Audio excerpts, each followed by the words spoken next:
자, 화제를 바꿔보죠. 이 안타까운 일이 벌어졌습니다. 군 복무 중에 그 성전환 수술을 받은 뒤에 강제 전역된 변희수 전 하사 다들 기억하실 겁니다. 자, 변 전 하사 숨진 채 발견이 됐어요. 너무 안타까운 일이죠. 3일에 발견이 됐습니다. 어제죠. 그런데 이제 청주시 상당구에 자택이 있습니다. 근데 상당구의 정신건강센터에서 상담을 하고 있던 상황이었고요. 네. 이전에도 극단적인 선택이 있었다라고 밝혔습니다.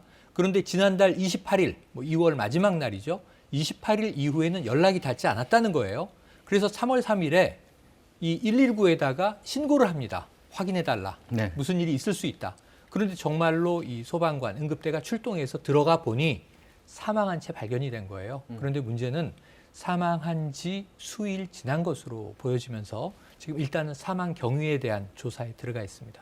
자, 당시를 기억하시는 분들도 계실 텐데 성전환 수술을 받은 뒤에 변 전 하사 계속 근무를 하기를 바랬지만 그렇죠. 군에서는 복무 불가하다 그런 입장을 내놨잖아요. 왜 그 근거는 어떤 것을 들었었죠 그때? 심신장애 상급 판정을 한 건데요. 네. 그러니까 신체에 변화가 생겼다는 겁니다. 그래서 장애가 생겼기 때문에 군 생활을 계속 할 수가 없는 상황이다. 이렇게 본 겁니다. 그래서 강제 전역 조치를 내렸고요.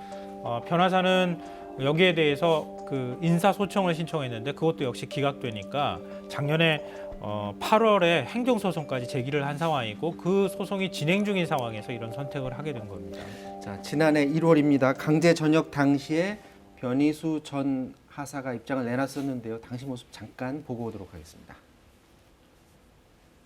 초임하사식이 혼란한 마음으로 막아갔지만 그래도 결심이 선후 제 주특기인 전차 조종 또한 기량이 되어 19년도 초반 대대 하사 중 유일하게 전차 조종 A 성적을 받을 수 있었습니다. 제가 계속 복무를 할 수 있게 된다면 저는 용사들과 같이 취침하며 동고동락하며 지내왔고 그 생활을 직접적으로 경험한 유일한 여군이 될 것입니다. 이런 경험을 군에서 살려 적재적소에 저를 배치한다면 그 시너지 효과 또한 충분히 기대해 볼 만한 것입니다. 저희 성별 정체성을 떠나 제가 이 나라를 지키는 훌륭한 군인 중 하나가 될 수 있다는 것을 모두에게 보여주고 싶습니다. 제게 그 기회를 주십시오. 저는 대한민국 군인입니다. 감사합니다. 통일! 자, 당시에 여군으로 계속해서 복무하기를 바랬지만 군에서 이거 받아들여주질 않았었고요. 당시 인권위에서 이건 인권 침해다라고 하면서 그 처분을 취소하라라고 네네. 권고를 했는데 그것도 또 받아들이질 않았었던 맞습니다. 거죠. 강제 전역은 부당하다. 이 국가인권위에서 이제 그런 결정을 냈죠. 그래서 네. 이 강제 전역은 취소하는 것이 옳다. 이렇게 이야기했지만 군 입장에서는 사실은 변희수 하사의 입장을 이해 못해서가 아니라 현재 군 규정상 이것을 받아줄 수 있는 방법과 근거가 없다.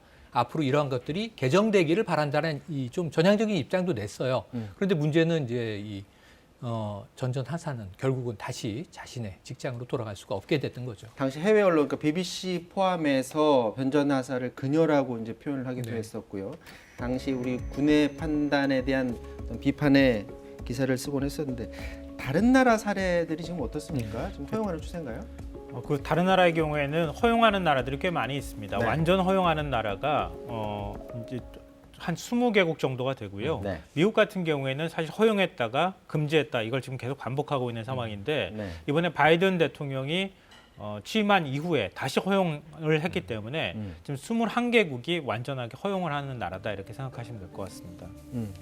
자, 오늘 정의당 입장을 냈는데요. 우리 사회 성소수자의 생존 자체가 투쟁이고 저항의 전부일 수밖에 없는 현실이 참담하다 이런 논평을 냈는데 그만큼 이 성소수자 그리고 성전환자들에 대한 어떤 배려가 지금 전혀 없다 이렇게 봐야 되겠죠. 국가기관으로는 처음으로 국가인권위원회가 여기에 대한 조사를 했습니다. 네. 트랜스젠더가 사회에서 차별을 받았는가?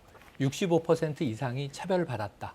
존재 자체가 차별이었다. 어떤 다른 변수는 없어요. 일을 잘한다 못한다 여러 가지 이제 평가들이 있을 수 있는데 그냥 트랜스젠더라는 이유로 자신은 정규직이 될 수도 없었고 면접 기회를 얻을 수도 없었고 면접에 들어가서 감독관에 굉장히 이제 이상한 눈초리를 느껴야 했고 그래서 정상적으로 우리의 존재는 사회에서 살아갈 수가 없습니다라고 호소하고 있거든요. 네. 아까 김평로아께서 20여 개 나라가 이 성전환을 한 경우에 군복무가 전혀 문제가 없다 이렇게 얘기하시는데요. 벨기에를 보시면요. 총리 부부가 동성 커플입니다. 지금 미국에는 성소수자가 대선 주자로 나와서 상당한 득표를 합니다. 바이든 행정부의 내각으로 들어갔습니다. 그런 것들을 생각한다면 우리가 조금은 좀 한 걸음 더 내디딜 필요가 분명히 있어 보입니다. 지금 많은 사람들이 애도의 그 목소리를 내고는 있는데 지난해 그 3월에 변희수 전 하사가 언론을 통해서 공개 편지를 썼는데 그게 지금 다시 주목을 받고 있습니다. 당시에 막상 전역 명령이 떨어지니까 제가 죽어서라도 이 사회에 경종을 울려야 하나 그런 마음이 굴뚝 같았다.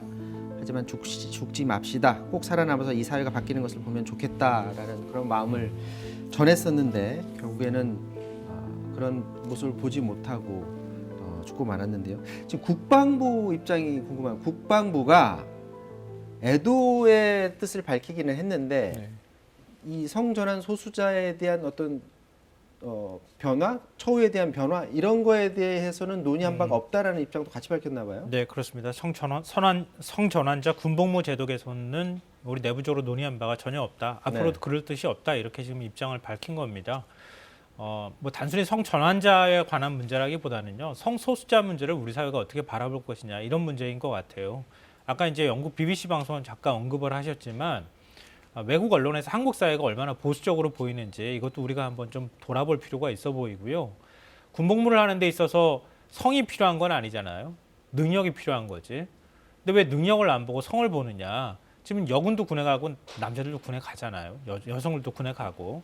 그런 부분들을 우리가 어떻게 제도 개선을 이루어 나갈지 사회적으로 공론화가 필요한 때가 아닌가 싶습니다. 자, 짧게 한마디만 그럼 해주시죠. 저기 네. 이게 혹시 이전 사례들을 보면 또 이렇게 한 사람 숨지고 또 잊혀지고 이렇게 가는 것 아닌가라는 그런 생각도 드는데 예. 앞으로 우리 사회가 어떤 논의를 해야 될까요? 여러 가지 이제 다양성에 대한 문제가 우리 사회에서 많이 개혁되고 개방돼 왔어요. 그런데 이 성소수자에 대한 문제는 나아가긴 나갔는데 굉장히 더디게 나아갔습니다. 하리수 씨부터 한번 생각을 해보세요. 홍석천 씨의 커밍아웃 생각해 보세요. 지금 다 활동 잘하고 있고요. 해외에서는 유명 블록버스터 감독이 형제였다가 남매였다가 자매가 되는데 아무런 사회적인 차별이 없습니다. 그런 측면에서 이 변전 하사가 전차병이었거든요. 전차병 업무를 수행하는데 어떤 문제가 있었겠는가? 군과 국회가 정부가 함께 이건 시행령과 법적 절차를 뭔가 좀 물꼬를 터주는 노력이 필요해 보입니다. 자, 여기까지 하도록 하겠습니다. 지금까지 최영일, 김성환 평론가와 말씀 나눴습니다. 고맙습니다. 고맙습니다. 네, 사사건건 마치겠습니다. 내일 뵙겠습니다. 고맙습니다.